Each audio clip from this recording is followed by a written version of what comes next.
Assalamu alaikum, урматтуу Багастыр Кыргызстан каналы көрүүчүлөр, кутман күн. Өткөндөгү 3 жума мурда тартылган видеонун уландысы. Сиздер комментарийга жазгандай толу гилас.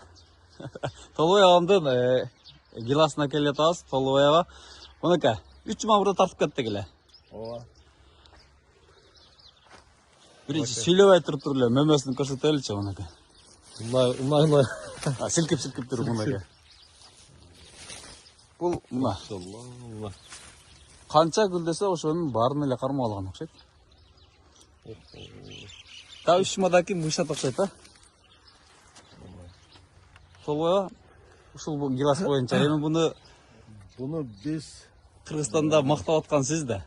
Кыргызстанга ооба ошентип атабыз. Бул роялтияга айтканмын мен, суукка чыдамдуу, ысыкка жакшы, өзүнө өзү чаңдатуучу сортко кирет деп айтканмын. Көрүп турасыздар, мына гүлүнү караңыздар. Түшүмүнү караңыздар. Валовыйдан 10 күн алдын гүлүнү таштаган. Значит, валовыйдан 10 күн, 12 күн алдын бышат бол. Айтканмын мен, ошол бахардан кичине кийинирээк, бирок валовыйдан эрте бышат. Өзүнө өзү чаңдаштырып, муну караңыздар, түшүмдү караңыздар, мына. Муну караңыздар, мына. Бардыгы. Бул өтө сонун. Кийин дагы бышканда, упаковкасы да, бышкандын убагыны толугу менен көрсөтө барабыз сиздергечи.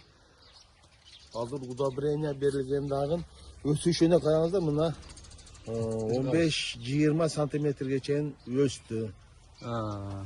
Ошентип, бунун астыдагы тамчылатуу кылганбыз. Мына гүлдөр бардык бакта түшүм, бардыгы да бирдей алган. Бардыгында бирдей экен. Түптү эле жакшы эле түптү көрсөтүп атат деп ойлобоңуздар туугандар. Мынаны караңыздар, мына. Эң кичине бир гиласыбызды көрсөтөлү, мына саганын караңыздар, мына. Толугу менен. Кийин бунда кош түшүмдүүлүк болбойт. Роялтияга негизиден жагы салат, көбүчө негизиден. Коштук жок экен да жерде. Жок да, коштук жок экен. Коштугу жок болот. Там бул өтө сонун. Бул уже ак пишип бере башталыптыр уже. Ооба, уже бул аракеттенет уже неме кылганга чыгышта. Коштук жок экен, Кыргызстандын эң эле ысык жери Кыргызстан го. Ооба. Багы гилас бергенден кийин ысык, багы күн өтө ысыганда гилас кош болот да. Биякта канча ысыса деле жер деле таштак. Вообще эми жок экен да. Келечеги бар өтө жакшы сорт экен дачы. Толбойго биринчи Толу гилас дейли муну. гүлдө элек убакта тартып атканда айттыңыз эле да, буюн ушул бактан, кичине эле бактан. Экинчи жылы 80 миңдик саттык деп айтсаңыз, эл эмес, мен өзүм дагы ишенгим көбөйүп кетти да. Азыр эми муну алып түшүмдү көрүп туруп. Мына. Тоттоду караңыз, мына. Бардыгы да ушундай бирдей түшүм алат да. Бардыгы да ошондой. Endi bu жерде гиластан эле пайдаланба, гиластан астыдагы жерди дагы биз айтамын го мен, жерден дагы үнөмдүү пайдаланышыбыз керек деп. Мисалы мына кулпунайыбызды караңыздар. Кулпунай азыр гүлдөгөн, түшүмдөрдү байлаган, мына туугандар, мына түшүмдөрдү байлаган. Уже Кудай кааласа эртеге май айында кулпунай полностью бышат. Жоору жагынан тага гилас алышыбыз керек, астынан кулпунай алышыбыз керек. Бул деген сөз туура жерди үнөмдүү пайдаланууга кирет. Ооба. Бардык жагынан пайдаланышыбыз керек. Жерден гиластан кийин обрезкасыны да муну туура неме кылыш керек. Ооба. Ошондой туугандар. Бардыгы да бар түшүм, Кудай кааласа өтө жакшы түшүм. Мына туугандар, бул гиластын аралык тигүү схемасы 5/3 абалында тигилген. Бул 3 жыл толду. 3 жылда. 3 жыл. 4-нчи жалбырак жылы. 4-жалбырак жылы. Так Кудай кааласа 3 жумадан кийин булардын бышып турган мезгилин тартабыз деп ойлойм. Үмүттөнөбүз. Кудай кааласа ушул гиластан эл тиккенге не дейсиз? Кантип тапшыра бересиз, кеңеш бересиз? Кеңеши быйыл айтарым, биз күн ысыгына, ошол ысыгына, суугуна чыдай турган сорттор, анан кийин транспортный жакшы сорттор биз эгишибиз керек. Кудай кааласа, ошолорду изилденип таап туруп биз өзүбүздүн рыноктоо, өзүбүздүн ордубуз бизге сөзсүз Болот. болуш керек биздин ордубуз. Мынакей жакшы бир сөз айтып кеттиңиз. Кыргыз бренди болушу керек. Өзүнүн ордун рыноктон табыш керек. Бузулду бул жактарда эмес. Бир жерде кайталап туруп көрсөтөбүз.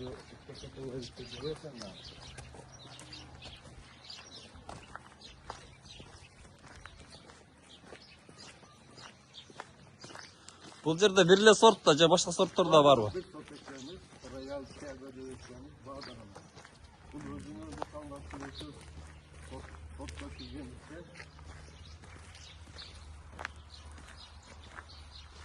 Мына тууганда. Мына караңыздар. Толугу менен.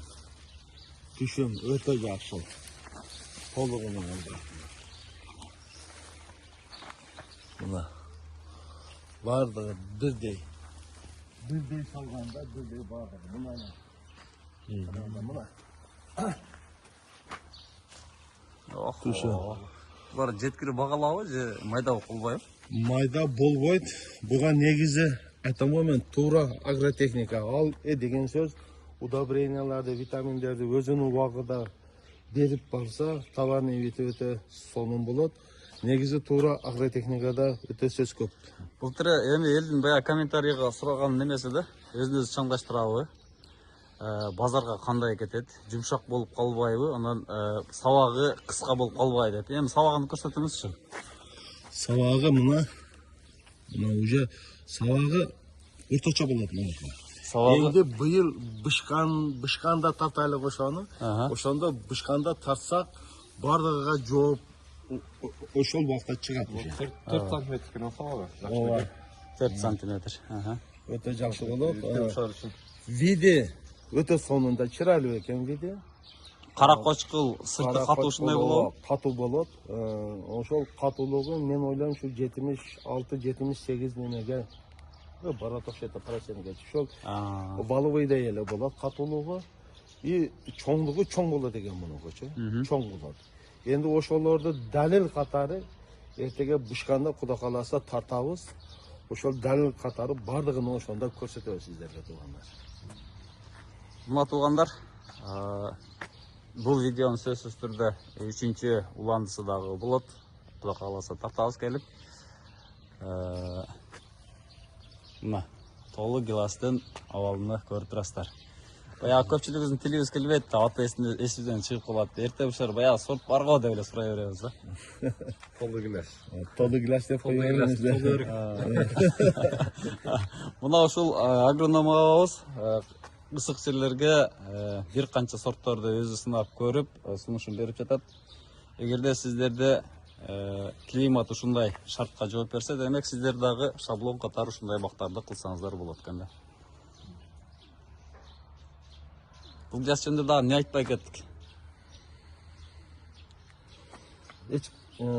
Айттым го, энди негизги биздин ушул аракеттерибиздин результаты, жыйынтыгы эртеге муну бышканда билинет. Бышканда результат. Сатылганда, Сатылганда билинет. Жеп көрүп турган дамдуулугуну, катуулугуну, сабагынын узундугуну, кийин канчадан акчага кеткени бардыгы ошол мөмө жемиштин бышкандагы көп результаттар ошондо билинет. Топпа туура айтасыз. Элге бир эле нерсе кызык да. Толубай агам быйыл канча миңдик кило сатыптыр деп эле көтөт да. Ошол жакта көрсөтөбүз, Кудай кааласа, түшүмдөрдүн упаковкасыны, канча штук яшык, канча түп неме болду, ошол бардыгы Ошону көрсөтөлү. түшүмдүүлүктү центнери, канчадан алынган бардыгы ошондо күзгү болуп чыгып калат, Кудай кааласа. Мына көрдіңіздер, комментарийға жазыңыздар. Егерде ушул гилас жаккан болсо, ушул гиластан көбөйтүп чексеңиздер болот. Сиздин номериңизди көп сурап атышат. Сизди баягы өзү уруксат бермейинче деп берип аттык эле. Hazır bizde dağın yani sezon bulup otursa Sezon. işte oşun için berilgen çakta dağın job berilmey kalışıyoruz da mümkün de. Bizim hazır dikandan 1 minut asıdan yarım saate dağın iş bulup da bize çez. İş, tolka iş bulup. Baktaraklarga karışıyoruz gerek, обработка kılış gerek, vitamin udavrenyaları berişiyoruz gerek. Anın üstünde жаңа немелерди бактарда кылдык. Бизде тыным жок азырчы. Жүрүп биз иштеп атабыз азыр. Полностью. Акыркы суроолордон болсун, азыр жалбырактарда таза болуп турат. Кандай обработкалар жүргүздүңүздөр? Буга Кандай болду? роял тягонун жакшы жери шире буга азыраак түшөт экен. Кийин анан кийин ширеге каршы ветимек менен дарлаганбыз, обработка кылганбыз. Şirege karşı. Keyin bir udobreniyasını berdik. Eğme şirege karşı darlagandan keyin bunun özü жалбырактарынан витаминдерди беребиз. 2 жолу берилет бышканга чейин.